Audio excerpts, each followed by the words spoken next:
Dear listeners, and a warm welcome to Miss Marple Stories, The Telegram Amid the Holly. Gossington Hall shimmered with holiday magic, its grand staircase draped in vibrant holly garlands, berries glowing like rubies against glossy leaves. The air carried the crisp aroma of yew and spruce, evoking cherished Christmas memories. A roaring applewood fire warmed the vast hall, where a copper pot simmered with mulled cider, infusing the space with notes of roasted apples, cinnamon and cloves. Lady Bantry, hands firmly on her hips, oversaw the preparations like a commander readying for a grand event. "Jane," she called to Miss Marple, who lounged in a plush wing chair by the hearth. "Mrs. Dollop claims her mince pies have the flakiest crust in the Shire, but I'm skeptical. She overdosed the water. Sample one later and tell me truthfully." Miss Marple offered a soft smile. She'd known Dolly Bantry for decades, recognizing the thrill in her voice. This year, with the hall revived to its old splendor, Lady Bantry aimed for flawless festivities. "They'll be delightful, I'm sure," Miss Marple replied gently. "The key, dear, lies in the suit. Properly prepared beef suit ensures impeccable pastry." Lady Bantry beamed, spinning toward Beatrice Pollard, a poised woman clutching a clipboard who had entered the room. "See, Miss Marple concurs on the suit. Remind Mrs. Dollop, Beatrice." Beatrice nodded deferentially yet with a touch of superiority. As Lady Bantry's companion, housekeeper for 6 months, she had streamlined the household impeccably. "I'll address it Lady Bantry," she said crisply, though noting Mrs. Dollop's stubborn ways. Miss Marple, knitting quietly, eyed Beatrice with subtle scrutiny. Her efficiency seemed almost too flawless, reminiscent of a thieving governess from years past. The carol wagon was scheduled for 9 o'clock, Beatrice confirmed, detailing the route from the vicarage through the village to Gossington for cocoa and pies. Lady Bantry mentioned Sir Felix Carraway's expected arrival, despite his road-obsessed council duties. Miss Marple's needles clicked on. She'd heard whispers of his controversial bypass plan through Gossington Wood. As the clock neared 8, snow dusted the windows. A footman delivered a telegram on a silver tray. Lady Bantry opened it, her face falling. "Oh, poor Aurelia," Miss Marple inquired, and Lady Bantry explained it was from Lady Aurelia Hartwell at Dean Park, urgently requesting her presence due to illness. Beatrice suggested slipping out discreetly via the garden door to the east gate. Miss Marple examined the telegram, noting its outdated 1955 imprint. Post office forms had changed years ago. Lady Bantry dismissed the anomaly and hurried out with her muff, promising a swift return. The Chauffeur by the Mistletoe gate. Miss Marple lingered by the window, telegram in hand, as snow thickened outside. The carol wagon's bells tinkled faintly in the distance. Beatrice adjusted decorations, commenting on Lady Aurelia's misfortune. Miss Marple probed Beatrice's tenure, learning of her June arrival and pride in organization. From the morning room window, Miss Marple spied a Chauffeur in dark livery by a car at the east gate. A red-cloaked figure, Lady Bantry, approached, exchanged words and entered the vehicle, which drove off into the night. Everything appeared normal, yet the telegram nagged at Miss Marple. Returning to the hall, she found it empty briefly before Captain Noel Whitby arrived, confirming the carol route and expressing hope for Lady Bantry's return. Beatrice reappeared, offering refreshments, but Miss Marple declined, her gaze drifting to the clock as bells grew louder. By 9, carolers arrived without Lady Bantry. Beatrice grew concerned no calls came. At 9:15, she discovered a note pinned to the front wreath. "Do not call police. We will telephone." Miss Marple examined it, spotting indoor holly fragments suggesting internal placement. Noting Lady Bantry's cloak still hung and mismatched footprints, she urged calling Inspector Slack. Something was amiss. 3. Miss Marple spots dual punctures in the wreath. Inspector Slack arrived gruffly, dismissing the disappearance as a delay until shown the note and cloak. Miss Marple highlighted the wreath's 2 holes. The note had been pinned twice, first indoors, evidenced by inward debris, then out. A greenish smudge on the hall table smelled of boot polish, likely from livery gloves. Dr. Haydock joined, concerned by the locked Dean Park lines. Sir Felix Carraway arrived, feigning worry. The Clements reported seeing a speeding dark car around 8:20. Miss Marple suggested Lady Bantry never left the grounds, proposing a search. Slack agreed reluctantly, footprints facing backward. The search party traced heavy bootprints to the gate, but Miss Marple noted reversed wear patterns, creases on the outer edge, indicating backward walking in swapped boots to fake an exit. Small indentations suggested a balancing rod. Hidden runners, wet with snow, implied a printless path. Miss Marple theorized Lady Bantry was held nearby, perhaps the Folly Tower, isolated yet close. The runner's hidden trail. Following compressed snow lines, They found broken branches with black wool tufts from livery. Costume hire from market basing linked to the uniform. At the Folly, fresh scratches on the lock revealed recent entry. Inside, a warm stove, spiced mug with lipstick, and blanket confirmed recent occupation, but it was empty. Green polish smudged the sill. A forged telegram from yesteryear. Agnes Reed confirmed the telegram's outdated form and forgery.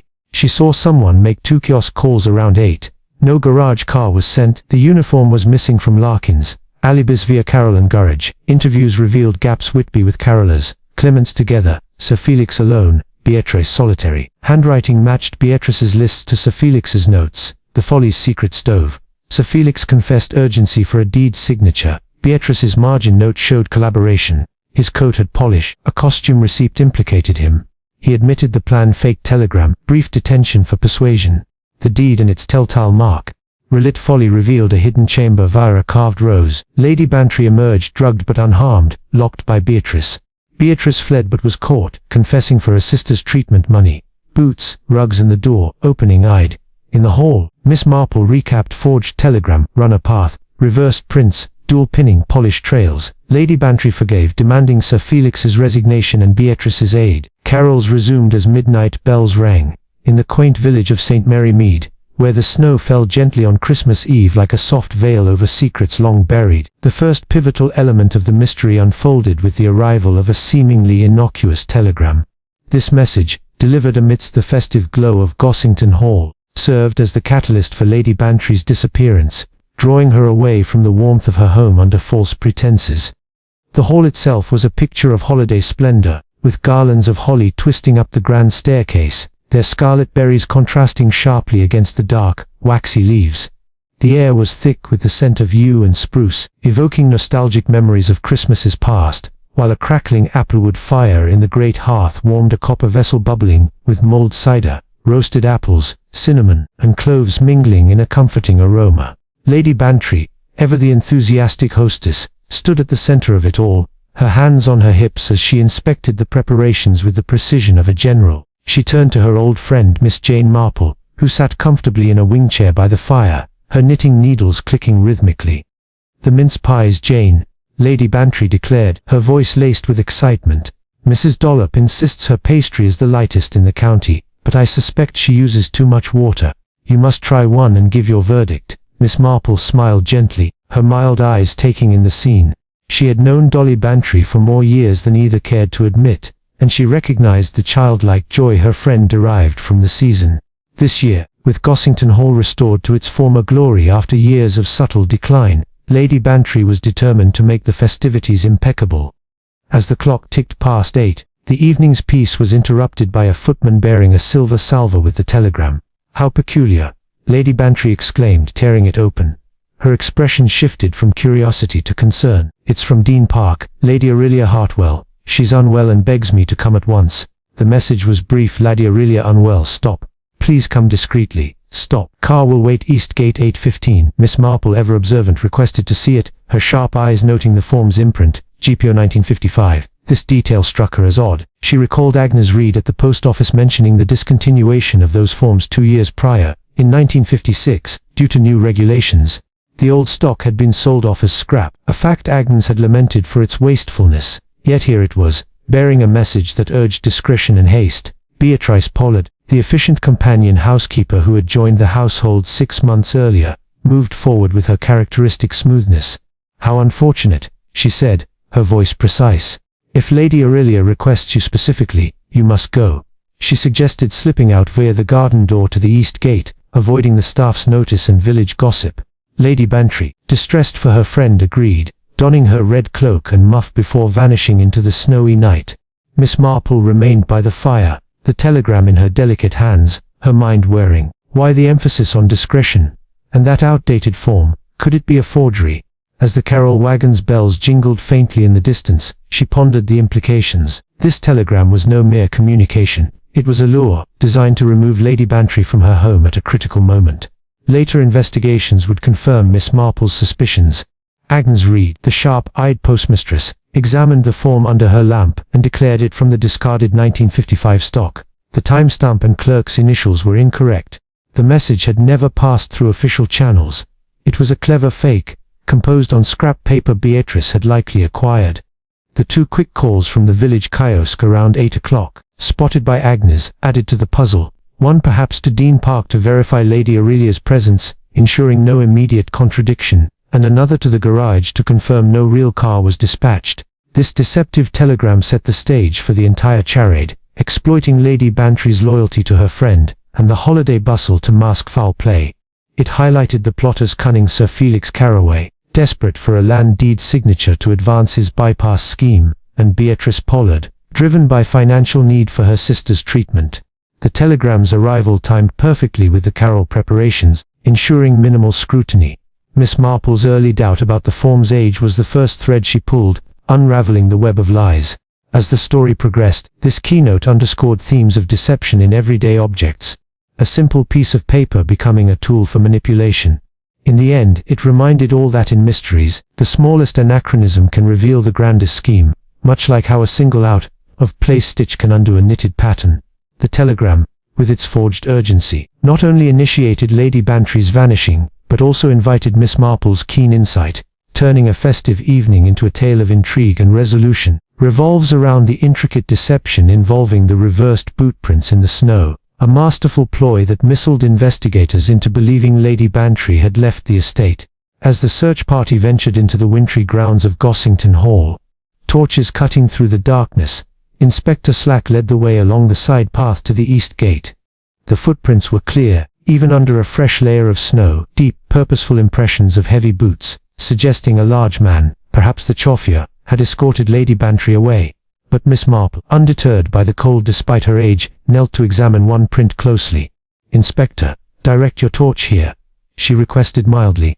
The beam revealed anomalies. The toe pointed left toward the gate, but creases and scuff marks appeared on the outer edge, where wear typically occurred on the inner side from natural foot flexion. "This is a right boot making a left, pointing print," Dr. Haydock confirmed, his medical eye attuned to anatomy. Miss Marple explained to create a false trail implying departure. One could wear boots on the wrong feet and walk backward, reversing the direction. The stride's purposefulness masked the awkwardness, especially over a short distance. Nearby, small round indentations in the snow, every 3 or 4 feet, suggested a balancing aid, like a carpet rod's end. This revelation shifted the investigation. The prints weren't evidence of exit but a deliberate misdirection. Hidden nearby, behind a laurel bush, were 2 long carpet runners, their undersides wet with melted snow and gritty with cinder ash from icy paths.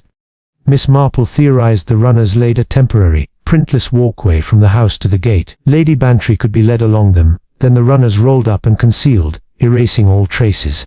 The false prints made afterward completed the illusion. This required planning, access to runners, tacks caught in their fibers confirming household origin, and at least one accomplice for efficiency within the hour time frame. Amid arriving carolers, black wool tufts on broken branches hinted at the livery uniform snagging during the act.